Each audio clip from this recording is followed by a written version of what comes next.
For anyone who's wanting to make a difference and to be a change maker, it starts off with knowing where your value lies. And something that my dad said to me growing up, and something that my grandpa would say to him. It's not value in profit, it's not value in performance, there's value in people. Who are you trying to serve? What's your vision?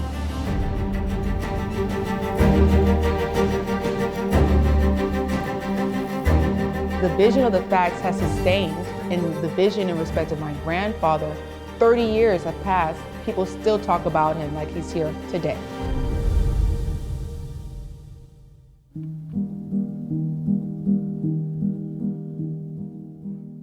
The Facts first was on 28th and Cherry.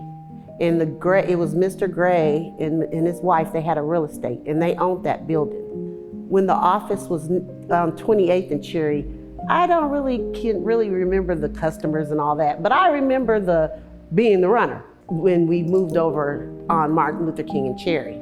Take this over there to them, they're laying out, we got somebody over here typing. Take this back over there to him, tell him you wanted 8 point. Take this back over here, tell him to take this, tell him to do this in the black background. So I was like the runner at a young age. So that's when I say, when you ask, what age was you when you started? I was born into this.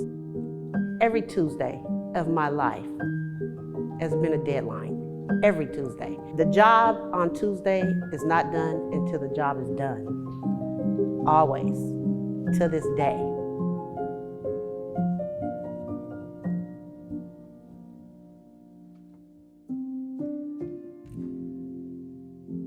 He gave people a chance. I'm gonna try you out. I mean, he was just that real, Come on in here, I'm gonna try you out. This I need you to do, He's always been a leader, a pioneer, a mentor, teacher. He gave Chris Bennett of the Medium, Bernie Foster of the Scanner. He gave them both a chance and came in, and that's where their journalism started. And a lot of people don't know that at all. The owners of those papers really started at the Facts. He was a wonderful man. He was real.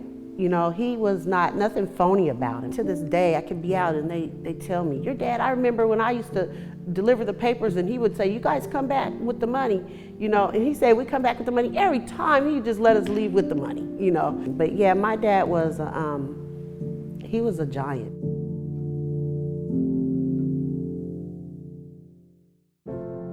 Hello, my name is Chardonnay Beaver. I'm a storyteller, influential speaker, and writer at the Facts newspaper.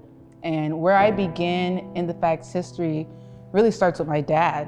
My dad is the son, Dennis Beaver. He's a son of Fitzgerald Beaver. And my grandfather, Fitzgerald Beaver, started the Facts back in the 1960s. His vision was really to pick up where the daily paper left off. He came to Seattle. He started managing KZAM Radio, which was located on East Madison, the first Black radio station in the Pacific Northwest. And from my understanding, that wasn't his jam. So he decided that he wanted to publish. And within a week, he got together what he needed to get together and started a newspaper. At this time, he was in like his late 30s, early 40s. And so most people are already deep into their career. And during that time, especially, you don't see a lot of people switching different careers. But media has that grace to where you can play around a little bit, and he was open to taking a bet on himself and a leap of faith. And so I'm just encouraged by that tenacity.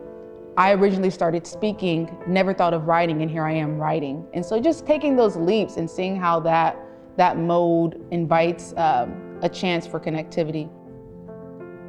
It's interesting how the Facts has served as a vehicle where interest and involvement and desires can be placed in, because that's the foundation of it. It's never been about the people behind the scenes. It's always been about the people we're serving. And the community really makes it what it is. And straight regards to my grandfather, I never got a chance to meet him. He died when my dad was 13, and I never really connected with him in that sense.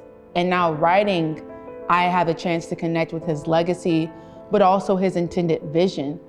And I'm really blessed to have that. I can't emphasize the blessing in that, because a lot of people don't have that connection. It's kind of crazy because the story of Converge here today really started almost 50 years ago with my dad and Mr. Beaver.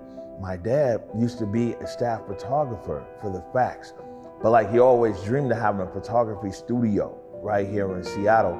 And so like Mr. Beaver basically worked with my dad and put Salisbury Photography in business.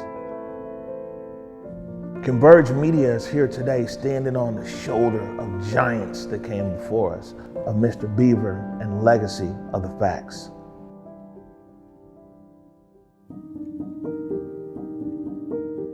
I went to Seattle and I walked the streets for I guess about 2 weeks, living at the YMCA, looking for a job in professional photography. I ran into this wonderful man, Mr. Beaver, because he was always publishing something that somebody else had gotten from me. So we got the Facts newspaper. And so that's kind of how I got introduced even more to the Black community. Mr. Beaver and I had a conversation, and I told him, I said, my goal for coming to Seattle is that I want to start my own studio. And he and I talked about it a couple of times, and he and I became business partners. He trusted me, and a person who I found to be trustworthy, I also trusted him. And that's how that got going. I think his legacy is extremely important because it was the one newspaper that you could get information about the Black community. History books get rewritten all the time based on who's in power. And the person who uses the pen is the one who controls.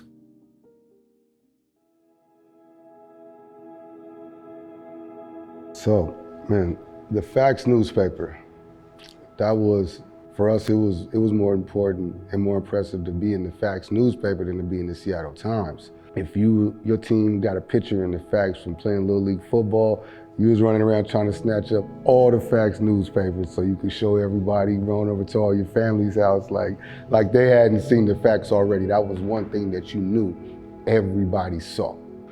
I was fortunate because I actually grew up less than 100 yards away from the Facts. So I was on 29th in Cherry, they was on 28th in Cherry. So it was right there. Mr. Beaver was just, he's the type that if he's around and the ice cream man come by, everybody on the block is getting ice cream, straight up. Like we knew that. Like you hear the ice cream man and he's heading towards the Facts, you try to cut through the backyard or get to the other side because you already know he's about to buy out the whole ice cream truck. Growing up and seeing them, I was exposed to a lot of things the first time. That was the first person that was Black that I knew that played golf. Like they was adamant, major golf players, had the golf cart. It was nothing more fun than riding around on that golf cart, through the CD. Like, yo, this was that life. And recently, I seen the post of the original Facts, distribution truck. That joint was straight old school, and that was the first time that I seen a Black-owned business with the graphics on the side. Like, we watch Sanford and Son. A lot of people, look at that like he was, a junk man, but that was inspiration. That was a Black man that was independent, that was an entrepreneur, that controlled his own destiny, that he wasn't, punching the clock.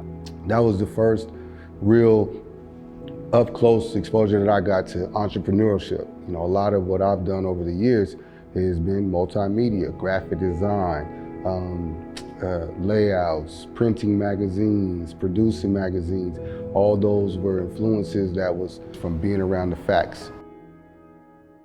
But it's really interesting looking back and not realizing, growing up in it, how much it meant to people and the stories being told and the community that's been established around that.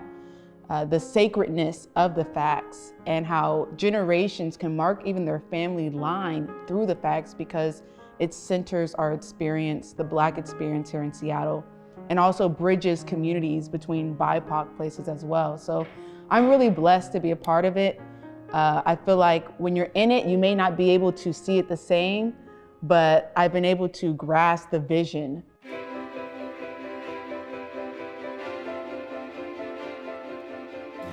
What makes the fact special to me, I'll put it to you like this. That was my dad's baby.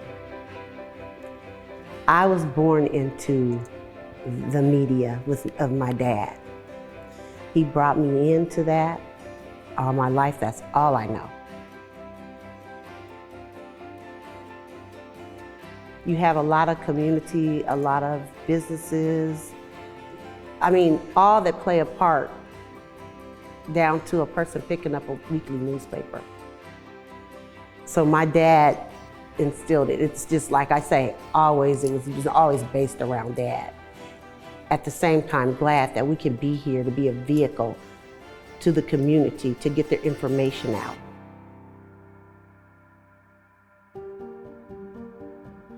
The thing about it is I didn't realize, again, growing up in it, how many people the paper reaches.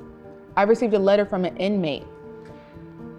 I was blown away because I was like, someone's reading my column who is in a place that is, it definitely demotes freedom and expression. And so for someone to feel like my column touching on discipline is now tapping into their world, a world that I've never been into, is profound to me. Being able to reach different mediums of people is what the fact speaks to, from the single mom to the politician. You just have a wide range. And for people to still entrust the facts during the age of disinformation and media and the shift within Seattle and gentrification, for us to still be relevant is because of that trust